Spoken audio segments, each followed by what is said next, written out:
Die Kurden kommen aus allen Teilen Kurdistans. Es gibt unter anderem sunnitische, schiitische, alevitische, jesidische und christliche Kurden, die unterschiedliche Dialekte sprechen und sich auch politisch unterschiedlich entwickelt haben. Die Aufteilung Kurdistans nach dem Ersten Weltkrieg hat also das Zusammengehörigkeitsgefühl nicht unbedingt gestärkt. Gerade in der Diaspora gilt es nun, Lehren aus der teilweise schmerzhaften Geschichte zu ziehen, die Gemeinsamkeiten zu unterstreichen und die Menschen wieder zusammenzubringen. Andererseits bedeutet die Integration für uns auch das Zusammenleben mit den Mehrheitsgesellschaften in den europäischen Staaten sowie der aktive Beitrag zum europäischen Einigungs- und Friedensprozess. Gerade die aktuelle Diskussion um Flüchtlinge aus Syrien, unter denen sich auch viele Kurden befinden, zeigt, wie wichtig das Thema Integration für den Zusammenhalt unserer europäischen Gesellschaft ist. Ich finde, dass es auch sehr wichtig ist, dass wir bei dem Thema Integration erwähnen, dass wir nicht nur Kurden, sondern auch Deutsche, Engländer oder Franzosen sind. Schließlich sind wir teilweise hier geboren, besitzen fast alle die Staatsbürgerschaften dieser genannten Länder und fühlen uns als Teil der hiesigen Gesellschaft. Der zweite Punkt, Selbstbestimmungsrecht der Kurden. Die Forderung der Kurden nach Selbstbestimmung ist keine neue. Seit der Neuordnung der Region nach dem Ersten Weltkrieg fordern die Kurden eine Korrektur der Fehler der ehemaligen Kolonialmächte. Diese haben die Grenzen im Nahen Osten willkürlich gezogen, Kurdistan in 4 Teile geteilt und das kurdische Volk einer brutalen Verfolgung und Unterdrückung ausgesetzt. Die repressive Politik gegen die Kurden setzt sich 100 Jahre nach dem Sykes-Picot-Abkommen bis heute fort. Hunderttausende Kurden im Irak sind der Anfang-Operation zum Opfer gefallen. Die Bilder von vergasten Frauen und Kindern in Halabja sind um die ganze Welt gegangen. In Iran wurde den Kurden der Heilige Krieg, der Dschihad, erklärt und bis heute werden nahezu täglich kurdische Aktivisten öffentlich hingerichtet. In Syrien wurden den Kurden grundlegende staatsbürgerliche Rechte aberkannt. Sie existierten offiziell nicht einmal. Wie die Türkei die etwa 20 Millionen Kurden behandelt, weiß mittlerweile die gesamte Welt. Nahezu täglich erreichen uns Bilder und Horrornachrichten über Tote und Verletzte. Viele kurdische Städte wie Ahmed, Besserin oder Jizir wurden teilweise dem Erdboden gleichgemacht. In allen Teilen Kurdistans befinden sich die Kurden im Krieg. Es vergeht kein Tag, an dem keine Toten oder Verletzten zu beklagen sind. Trotz allem gibt das kurdische Volk nicht auf und kämpft entschlossen weiter für ein Leben in Frieden und Freiheit. Nicht zuletzt im erfolgreichen Kampf gegen die Terrormiliz Daesh zeigten die Kurden in Irak und Syrien der Weltgemeinschaft, dass sie nicht nur für sich, sondern auch für universelle Ziele wie Demokratie, Minderheitenschutz sowie religiöse Freiheit kämpfen. Zum ersten Mal in der Geschichte kennt jeder die Kurden und bewundert sie für ihren Mut im Kampf gegen die Terrormiliz IS. Die Kurden haben sich als zuverlässige Partner der zivilisierten Welt behauptet und im Namen der Menschlichkeit Opfer gebracht.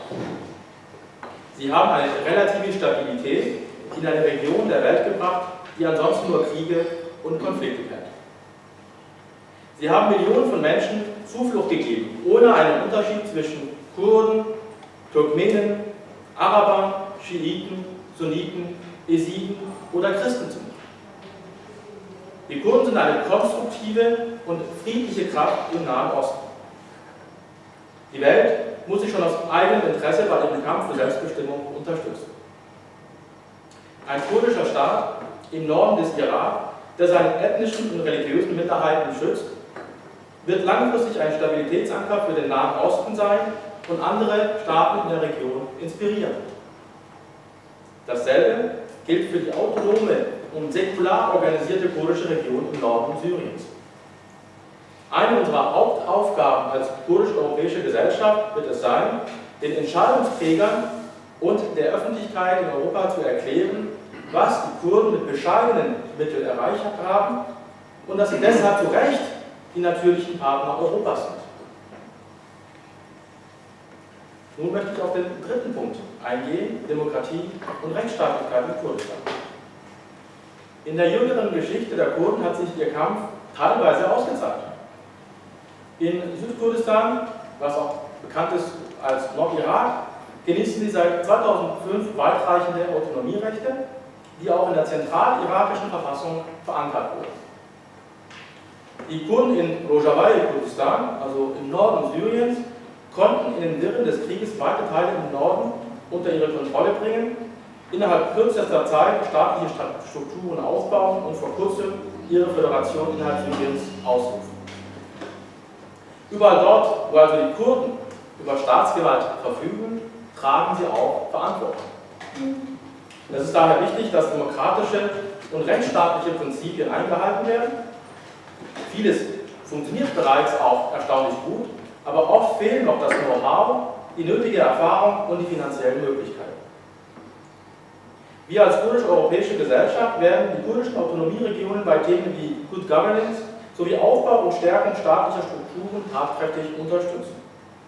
Nicht zuletzt durch unser weit gefächertes Netzwerk und unsere Kontakte zu nationalstaatlichen sowie europäischen Stellen können wir dazu beitragen, dass der Wissens- und Know-how-Transfer von Europa an die kurdischen Regionen erfolgen kann.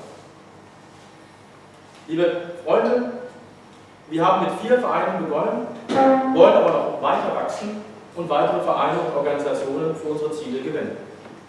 Deswegen freue ich mich auch sehr, dass Vertreter unterschiedlicher Vereine und Organisationen hier vertreten sind. Es ist wichtig, dass wir unsere Kräfte bündeln und eng zusammenarbeiten. Schließlich verfolgen wir auch dieselben Ziele. Liebe Mitstreiterinnen und Mitstreiter, liebe Gäste, was mich besonders freut und wirklich auch stolz macht, ist, dass wir Kurden und Nicht-Kurden aus allen Teilen Kurdistans, aus allen Teilen Deutschlands und Europas in unserer Kreisfamilie haben. Auch sogenannte Biodeutsche gehören zu den Gründungsmitgliedern unseres Verbands. Jesiden, Aleviten, Sunniten und Christen befinden sich unter uns und kämpfen für dieselben Ziele. 2 Vereine werden von Männern und 2 von Frauen geführt. Allein, dass wir Menschen mit den unterschiedlichsten Hintergründen für unsere KES-Familie gewinnen konnten, ist ein Erfolg, auf den wir alle stolz sein können. Wenn wir unser enormes Potenzial ausschöpfen, werden wir gemeinsam viele Erfolge feiern und weitere Menschen für unsere Ziele gewinnen. Unsere Türen sind für alle geöffnet, die unsere Werte und Ziele teilen. Vielen Dank für die Aufmerksamkeit. Ich bedanke mich nochmal für das Kommen und ich freue mich auch auf die Reden, die jetzt noch kommen werden und auch auf das Abendprogramm mit Czekos. Ja, vielen Dank.